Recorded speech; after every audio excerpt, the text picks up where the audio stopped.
Hello everyone, welcome to योजना study zone. Friends, आप सब कैसे हैं? आई होप कि आप सब अच्छे ही होंगे और आप लोगों की प्रैक्टिस बहुत ही अच्छी चल रही होगी। तो फ्रेंड्स, जैसा कि आप सभी जानते हैं कि हम सॉल्व कर रहे हैं प्रैक्टिस सेट को, और इस प्रैक्टिस सेट में हम लोगों ने 5 तक के प्रैक्टिस सेट को सॉल्व कर लिया है। आज के सेशन में हम प्रैक्टिस सेट 6 को सॉल्व करेंगे, जिसमें कि हम लोग BPSC 4.0, NVS, EMRS, KVS, UGC NET दिसंबर एक्सेट्रा म्यूजिक के जो एग्जाम्स होने वाले हैं उसकी प्रैक्टिस सेट को सॉल्व कर रहे हैं, जिसमें कि हम बहुत ही इंपॉर्टेंट क्वेश्चंस को देख रहे हैं जो बेनिफिशियल होने वाले हैं आपके आगामी आने वाले एग्जाम्स के लिए। तो चलिए हम स्टार्ट करते हैं अपने आज के सेशन को। और सेशन स्टार्ट करने से पहले अगर अभी तक आपने चैनल को सब्सक्राइब नहीं किया हुआ है तो प्लीज़ चैनल को सब्सक्राइब कर लीजिए और बेल आइकन को प्रेस कर लीजिए, जिससे कि इस चैनल पर आने वाली सभी इन्फॉर्मेशन सबसे पहले आपको मिले। इसके साथ ही साथ आप मेरे टेलीग्राम चैनल, व्हाट्सएप चैनल और इंस्टाग्राम चैनल पर भी मुझे फॉलो कर सकते हैं, उसमें ज्वाइन हो सकते हैं। तो चलिए हम स्टार्ट करते हैं अपने आज के सेशन को और देखते हैं प्रैक्टिस सेट 6 का पहला क्वेश्चन। तो आज के सेशन का पहला क्वेश्चन है क्वेश्चन नंबर 76। निम्नलिखित में कौन सा राग वक्र संपूर्ण राग है? गौड़ सारंग, यमन, पूर्या कल्याण या बिलावल? इस क्वेश्चन का राइट आंसर हो जाएगा ऑप्शन ए, गौड़ सारंग। गौड़ सारंग जो है वो वक्र संपूर्ण राग है। इस प्रकार इस क्वेश्चन का राइट आंसर ऑप्शन ए हो जाएगा, गौड़ सारंग। तो इस क्वेश्चन का राइट आंसर हो जाएगा ऑप्शन ए, गौड़ सारंग वक्र संपूर्ण जाति का राग है। गौड़ सारंग जो है वो कल्याण ठाट का राग होता है। इसका वादी स्वर गंधार होता है और संवादी स्वर धैवत होता है। इसके न्यास के स्वर की बात करें तो इसका न्यास का स्वर होता है स ग प, यानी षड्ज, गंधार और पंचम। इसके गायन का समय है मध्याह्न काल और इस राग में पा रे की संगति अधिक होती है। तो इस प्रकार इस क्वेश्चन का राइट आंसर ऑप्शन ए हो जाएगा, राग गौड़ सारंग। क्वेश्चन नंबर 77 है। यहाँ पर एक स्वरावली दी हुई है, इसे देखकर आपको राग को पहचानना है कि ये किस राग की स्वरावली है। श्री राग, रामकली राग, पूर्वी राग या राग जोग कौंस? तो ये जो स्वरावली दी हुई है ये रामकली राग की स्वरावली है। इसका राइट आंसर रामकली हो जाएगा। तो इसका राइट आंसर ऑप्शन बी हो जाएगा। ये जो स्वरावली दी हुई है ये स्वरावली रामकली राग की स्वरावली है। रामकली राग भैरव ठाट का राग होता है। इसकी जाति जो है षाडव संपूर्ण होती है। इसका वादी स्वर पंचम होता है, संवादी स्वर षडज होता है। इसका न्यास का स्वर षडज और पंचम होता है। गायन का समय दिन का प्रथम प्रहर हो जाता है और इसका संप्रगति राग भैरव है। यह एक प्रातःकालीन संधि प्रकाश राग है। तो इस प्रकार इस क्वेश्चन का राइट आंसर ऑप्शन बी हो जाएगा, रामकली। नेक्स्ट क्वेश्चन है, इसमें सही कूट को चुनना है। एक अभिकथन दिया हुआ है और कारण दिया हुआ है। चलिए इसको देख लेते हैं कि अभिकथन है, विभिन्न स्रोतों से प्राप्त उद्धरणों को शोध लेखन में शब्दशः सम्मिलित किया जा सकता है। इसका कारण है, किसी पुस्तक के लंबे अंश में से शोधार्थी यदि केवल कुछ पंक्तियों को ही उद्धृत करना चाहता है तो वह मूल अंश के बीच के कुछ भाग छोड़ भी सकता है। तो हमें ये बताना है कि ये जो कूट दिया हुआ है ये सही है या गलत। अभिकथन और कारण दिया हुआ है। चलिए इसका कूट देख लेते हैं। अभी आपने इस अभिकथन और कारण को देखा है, इसको ध्यान रख लीजिए। अब हम चलते हैं कूट की ओर। इसका कूट है, ए सही है परंतु आर गलत है। ए तथा आर दोनों सही है। ए गलत है परंतु आर सही है, या ए तथा आर दोनों गलत है। इसका राइट आंसर हो जाएगा ऑप्शन बी, ए तथा आर दोनों ही बातें सही है। तो इस प्रकार इस क्वेश्चन का राइट आंसर ऑप्शन बी हो जाएगा। तो ये देखिए, कथन और तर्क दोनों ही बातें सही है। नेक्स्ट क्वेश्चन है, शोध सारांश हेतु निम्नलिखित में से किन अवयवों का होना आवश्यक है? विषय पर संक्षिप्त कथन, आधार सामग्री संग्रहण हेतु उपयोग की गई कार्य पद्धति का संक्षिप्त विवरण, संदर्भ ग्रंथ सूची, परिशिष्ट या अध्ययन के निष्कर्ष का घनीभूत सार। शोध सारांश हेतु इनमें से कौन से अवयव हैं जो आवश्यक होंगे। तो चलिए इसको हम देख लेते हैं कि शोध सारांश हेतु हमें इनमें से जो अवयव आवश्यक होंगे वो होंगे विषय पर संक्षिप्त ज्ञान, संक्षिप्त कथन होना चाहिए, विषय पर संक्षिप्त कथन, आधार सामग्री संग्रहण हेतु उपयोग की गई कार्य पद्धति का संक्षिप्त विवरण होना चाहिए शोध सारांश के लिए, और संदर्भ ग्रंथ सूची ये नहीं चाहिए, परिशिष्ट ये भी नहीं, अध्ययन के निष्कर्ष का घनीभूत सार होना चाहिए। तो इस तरह से हमारा जो राइट ऑप्शन हो जाएगा वो ऑप्शन ए, बी एंड ई हो जाएगा। तो चलिए हम कूट में देख लेते हैं कि ए, बी, ई इसका राइट आंसर है या नहीं। तो ये देखिए हमारा कूट में जो है A C D, B C D, A B E और सी डी ई। तो हमारा राइट आंसर ऑप्शन सी हो जाएगा, ए बी और ई, ये हमारा राइट आंसर हो जाएगा। तो विषय पर संक्षिप्त कथन, आधार सामग्री संग्रहण हेतु उपयोग की गई कार्य पद्धति का संक्षिप्त विवरण, अध्ययन के निष्कर्ष का घनीभूत सार, ये तीनों ही हमारा शोध सारांश के अंतर्गत आ जाता है। तो इस प्रकार इस क्वेश्चन का राइट आंसर ऑप्शन सी हो जाएगा, ए, बी और ई। नेक्स्ट क्वेश्चन है हमारा, इसमें हमें सुमेलित करना है, सूची 1 को सूची 2 से सुमेलित करना है। तो यहाँ पर राग दिए हुए हैं और यहाँ पर उसकी स्वरावलियाँ दी हुई हैं, तो इसको एक दूसरे में सुमेलित करना है। तो चलिए, और यहाँ पर आप देख सकते हैं ये कूट दिया हुआ है, इसकी सहायता से आपको इसे मैच करना है।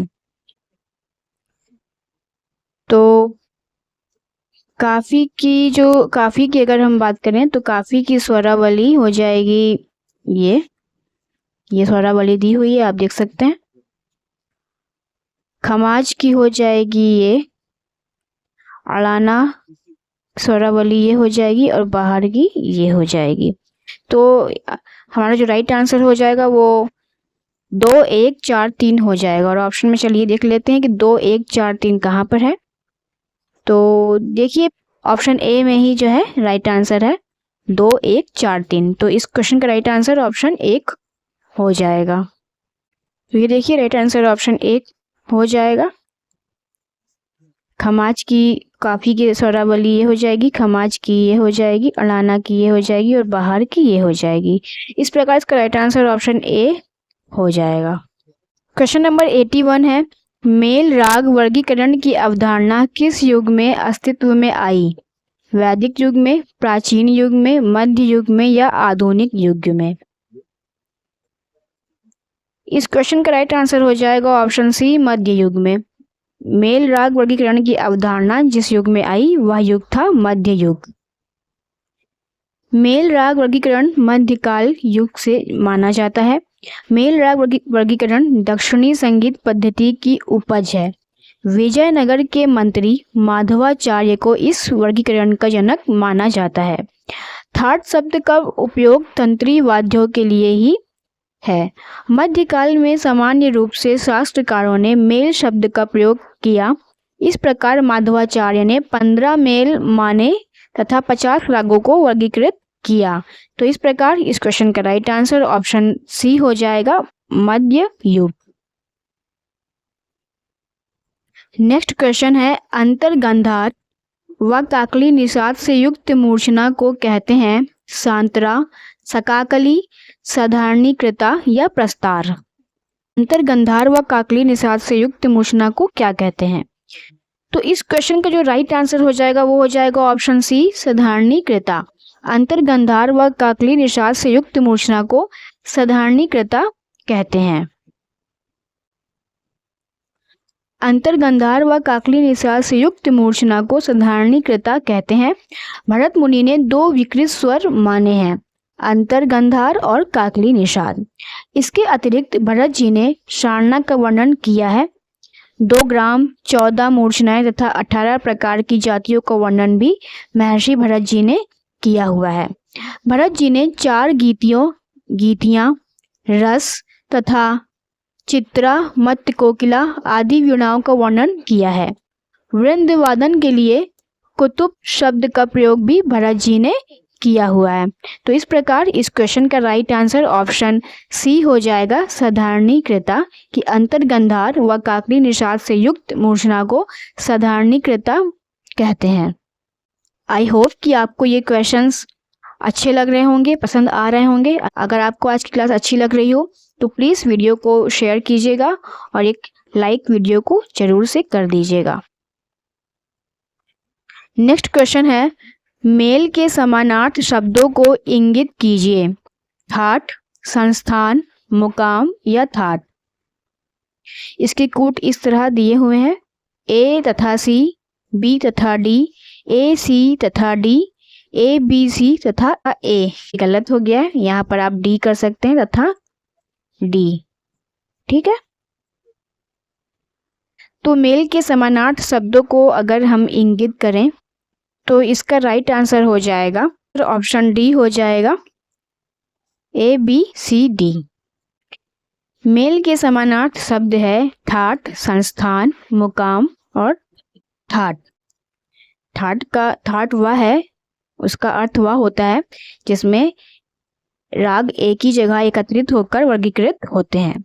पंडित भातखंडे जी ने ठाट पद्धति को व्यवस्थित किया तथा 32 ठाटों को गणित द्वारा प्रकाशित किया।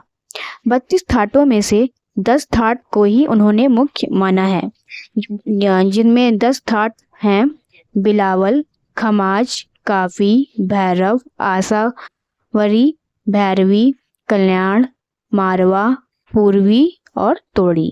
तो इस प्रकार अगर हम देखें तो इस क्वेश्चन का राइट आंसर ऑप्शन डी हो जाएगा, ए बी सी और डी। नेक्स्ट क्वेश्चन है, भरत के षडज ग्राम से कौन सा स्वर संवाद प्राप्त नहीं होता है? सा पा, सा मा, रे पा या गानी।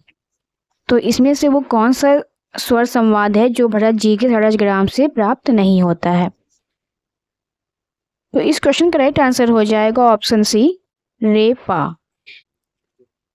भरत मुनि के षडज ग्राम से ऋषभ व पंचम स्वर संवाद प्राप्त नहीं होता है। षडज ग्राम में सप्त स्वर क्रमशः 4-3-2, 4-4-3-2 श्रुतियों के होते हैं। इन 7 शुद्ध स्वरों के अतिरिक्त 2 विकृत स्वर भी ग्राम में आते हैं। वीणा के तार पर षडज ग्राम की स्वरावली प्राप्त करने के लिए 3 स्वर संवादों की ओर ध्यान रखना आवश्यक होता है। ये स्वर संवाद हैं षडज पंचम, षडज मध्यम तथा षडज अंतर्गंधार। षडज ग्राम के लिए एक ही वीणा लेनी पड़ती है। तो इस प्रकार इस क्वेश्चन का राइट आंसर ऑप्शन सी हो जाएगा, रे और पा। नेक्स्ट क्वेश्चन है, निम्नलिखित में से कौन सी थाट राग जोड़ी सही नहीं है? सूहा कान्हड़ा काफी, नायकी कान्हड़ा काफी, सुगराई कान्हड़ा काफी या दरबारी कान्हड़ा काफी। राइट आंसर ऑप्शन डी हो जाएगा, दरबारी कान्हड़ा काफी। दरबारी कान्हड़ा काफी थाट राग जोड़ी सही नहीं है। दरबारी कान्हड़ा राग जो है वो आसावड़ी थाट का राग होता है। इसकी जाति वक्र संपूर्ण होती है। इसका वादी स्वर ऋषभ होता है, संवादी स्वर पंचम होता है। इसके न्यास के स्वर होते हैं सा, रे और पा। गायन समय होता है मध्य रात्रि और इसका संप्रगति राग होता है अड़ाना। इस राग में गा स्वर अति कोमल प्रयोग होता है। तो इस प्रकार इस क्वेश्चन का राइट आंसर ऑप्शन डी हो जाएगा, दरबारी कान्हड़ा काफी।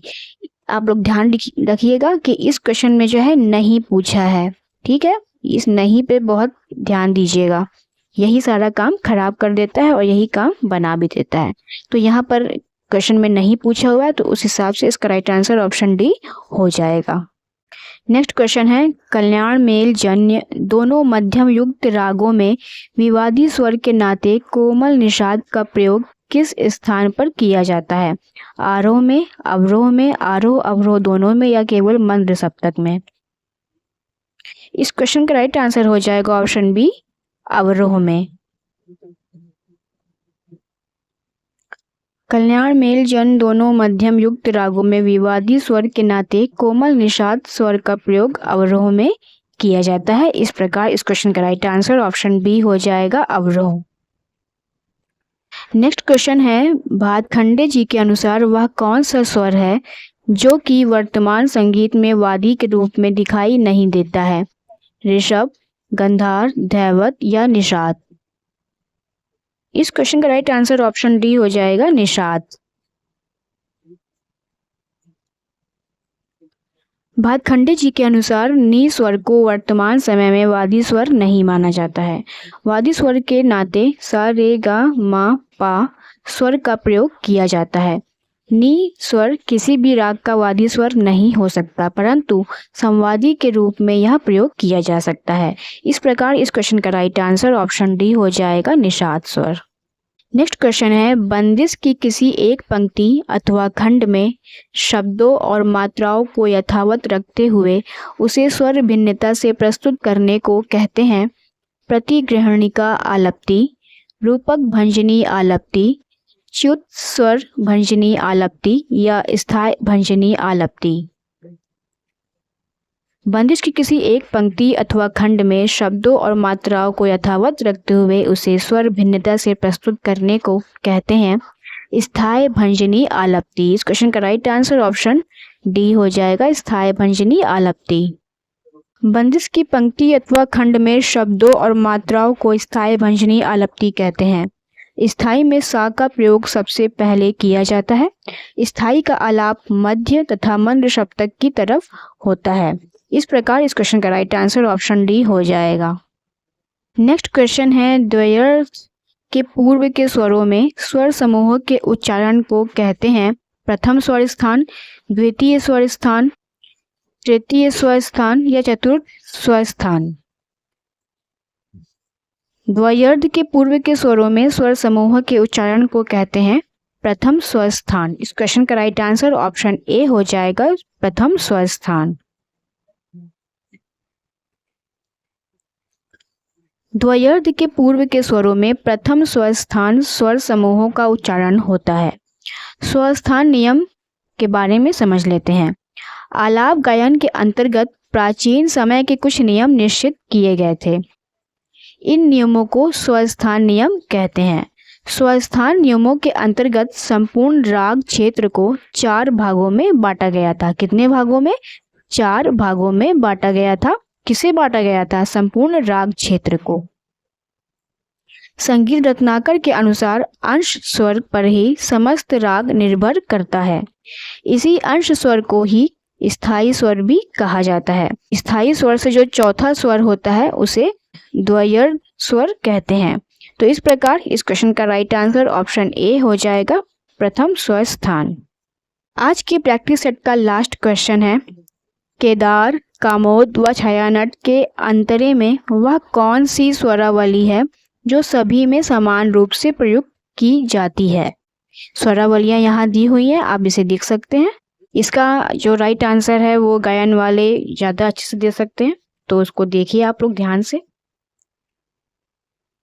केदार, कामोद व छायानट के अंतरे में ए प सा रे सा स्वरावली जो है ये समान रूप से प्रयुक्त की जाती है। इस प्रकार इस क्वेश्चन का राइट आंसर ऑप्शन सी हो जाएगा। केदार, कामोद, छायानट के अंतरे में प सा रे सा की स्वरावली समान रूप से प्रयुक्त होती है। केदार राग जो है वो कल्याण ठाट का राग है। इसकी जाति औड़व संपूर्ण औड़व षाडव होती है। वादी स्वर मध्यम होता है, संवादी स्वर सड़ज होता है। इसके न्यास के स्वर सा मा पा होते हैं। गायन समय रात्रि का प्रथम प्रहर होता है। इसका समय प्रकृति राग होता है, राग कामोद। वहीं अगर छायानट की बात करें तो छायानट जो है कल्याण ठाट का राग होता है। इसकी जाति संपूर्ण होती है। वादी स्वर पंचम होता है, संवादी स्वर ऋषभ होता है।